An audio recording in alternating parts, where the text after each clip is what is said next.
جب بھی کوئی سائل کسی سے مانگتا ہے تو دو طریقے ہوتے ہیں. کچھ سائل ایسے ہوتے ہیں جو کوئی بات نہیں کرتے, سیدھا کے ہاتھ پھیلا دیتے ہیں. ایک تو سائل یہ ہے. اور سائل مانگنے والے جو بڑے اچھے طریقے سے مانگنے کا بھی فن جانتے ہیں تو ان کا طریقہ یہ نہیں ہوتا کہ کسی کے آگے جا کے بس ہاتھ پھیلا دے. پہلے وہ اس کی تعریفیں کرتے ہیں, پھر جو ہے وہ اس کی رحم دلی کا ذکر کرتے ہیں, پھر اس کے مال و اسباب جو اس کو دیے گئے ہیں ان کے قصیدے پڑھتے ہیں, پھر اپنی وفاداری کا اظہار کرتے ہیں, پھر جھولی پھیلاتے ہیں. تو یہ دوسرا اور مہذب طریقہ ہے. ایک تو مانگنے والا اپنی ضرورت کو یوں ہی کسی کے سامنے رکھ دے, اور ایک یہ ہے کہ مانگنے والا اپنی ضرورت کو رکھنے سے قبل جس سے مانگ رہا ہے پہلے اس کی تعریف کرے. اب بندے اللہ سے ہدایت مانگنے کے لیے کھڑے ہوئے, پہلے تو وضو کیا, صاف ستھرے ہوئے, کانوں پہ ہاتھ لگائے, اس کے بعد ہاتھ باندھ کے ادب سے کھڑے ہو گئے, اور اب مانگنے لگے تو کیا بولے, الحمدللہ رب العالمین. وہ آتے ہیں نا مانگنے والے دروازے پہ تو کہتے ہیں دوبارہ وسدہ روے, فلاں ہو فلاں ہو, وہ تعریفیں کرنے لگ جاتے ہیں. تو یہ مرحلہ ہوتا ہے. ابھی اس نے سوال لب پہ نہیں لایا ہوتا تو گھر والا پہلے بچے کو کہتا ہے جا اتنے پیسے اس کو دے گیا. میاں وہ تو آپ کی تعریفیں کر رہا ہے, مانگ تھوڑا رہا ہے. وہ سمجھتا ہے جو تعریفیں کرنا شروع ہو گیا یہ مانگنے کے لیے تو کر رہا ہے. اللہ اکبر. تو جب بندہ الحمدللہ کہتا ہے رحمتیں اسی وقت برسنا شروع ہو جاتی ہے. الرحمن الرحیم. میں سخی کی دہلیز پہ کھڑا ہوں جو رحمان بھی ہے جو رحیم بھی ہے, محض اپنے کرم سے عطا کرتا ہے. رحم کی بھیک مانگ رہا ہوں. پھر کیا کہہ رہا ہے, مالک یوم الدین. کسی کنگال سے نہیں مانگ رہا, اس سے مانگ رہا ہوں جو مالک ہے, دنیا کا بھی مالک ہے, آخرت کا بھی مالک ہے. پھر اس کے بعد اگلی بات کیا کہتا ہے, ایاک نعبد و ایاک نستعین. مالک میں پوچھتا بھی تجھے ہوں اور مانگتا بھی تجھ سے ہوں.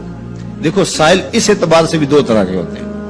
ایک سائل ہوتا ہے جو بائی پاس پہ اترتا ہے, ایک کے گھر کے سامنے جاتا ہے, یہی طریقہ صحیح مانگنے کا, لیکن جاتا ہے کہ گھر کے سامنے تعریفیں کرتا ہے, اور مالک خانہ کو پتا ہوتا ہے کہ یہ ہمسایہ سے بھی مانگ کے آیا ہے, میرے گھر سے بھی مانگ رہا ہے, اگلے گھر سے بھی مانگنا ہے, تو وہ اسے تھوڑا سا آٹا دے دیتا ہے, 1 روپیہ دے دیتا ہے. اس کو پتا ہے اس نے پورا گاؤں مانگنا ہے, آدھا گاؤں مانگ آیا ہے, آدھا گاؤں اس نے ابھی مانگنا ہے, تو سارے 1-1 روپے دیتے ہیں. ایک تو سائل وہ ہے جو در در پہ جاتا ہے, اور ایک سائل بائی پاس سے اترا, وہاں سے پل عبور کیا, پھر گلی سے گزرتے ہوئے یہاں آیا, اور یہاں آ کے آپ کے ساتھ اس نے کہا کہ میں کسی در پہ نہیں گیا, آپ کے پاس آیا ہوں, اب آپ نے میری ضرورت پوری کرنی ہے.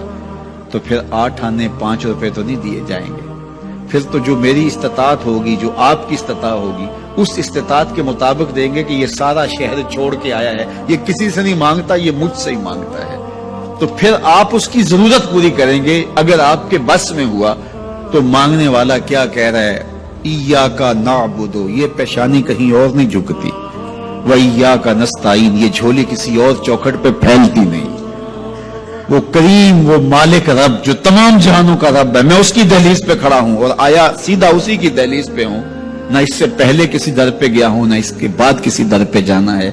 تو پھر مالک بھی کرم نوازیاں اور رحمتیں اس کی جھولی میں ڈال دیتا ہے. اب اتنی لمبی تمہید باندھنے کے باوجود مانگا کیا, ذرا غور کیجئے. یہ وہ ہے جو ہم ہر روز ہر نماز کی ہر رکعت میں مانگتے ہیں, اور مانگنے کا طریقہ کتنا خوبصورت ہے, اور مانگنے والے یوں ہی مانگا کرتے ہیں. پہلے جس سے مانگنا اس کی تعریفیں کرتے ہیں. آپ نے مانگنے والوں کو دیکھا جو سلیقے سے مانگتے ہیں, تیرے بچے وسدے رہیں, تیری جد آباد رہے, تیرا خاندان آباد رہے, وہ مانگتے ہیں. اس طرح پہلے تعریفیں کرتے ہیں, پھر کہتے ہیں تیری فیکٹریاں چلتی رہیں, تیرے جو ہے تیری جائیداد بڑھتی رہے, تو وہ اس کے خزانوں کا ذکر کرتے ہیں, اور پھر کہتے ہیں کہ یہ فقیر نمانہ تیری چوکھٹ پہ آیا ہے, اس کی ضرورتیں تو پوری کر دے. اب بندہ بھی اللہ کے حضور جب حاضر ہوتا ہے تو مانگنے کا سلیقہ کیا ہے, سب سے پہلے کہتا ہے الحمدللہ رب العالمین. میں کسی کنگال کی چوکھٹ پہ نہیں آیا, تمام جہانوں کے پالنہار کی چوکھٹ پہ آیا. اسی کی تعریفیں اختیاری بھی غیر اختیاری بھی, واسطے کے ساتھ بھی بلا واسطے کے ساتھ بھی, اسی کی خوبی ہیں, سارے اسی کے کمال ہیں, وصف سارے اسی کے ہیں. پھر اس کے بعد کہتا ہے الرحمن الرحیم، وہ رحمان بھی ہے وہ رحیم بھی ہے. پھر اس کے بعد کہتا ہے مالک یوم الدین، وہ دنیا کا ہی مالک نہیں، آخرت کا بھی مالک ہے، یوم حساب کا بھی مالک ہے. پھر اس کے بعد اپنی وفاداری جتلاتے ہوئے کہتا ہے ایاک نعبد و ایاک نستعین، مالک سارا جہاں بس رہا ہے، میں نے کسی سے نہیں مانگا، میں نے جھولی تیری چوکھٹ پہ پھیلائی ہے، میری پیشانی تیرے حضور جھکتی ہے، یہ پیشانی کسی اور کے حضور کبھی نہیں جھکی نہ جھکے گی. یہ سب عرض کرنے کے بعد پھر مانگتا کیا؟ اہدنا الصراط المستقیم، مالک مجھے سیدھی راہ پہ چلا دے، میں تیرے حضور آیا ہوں، مجھے ہدایت کا نور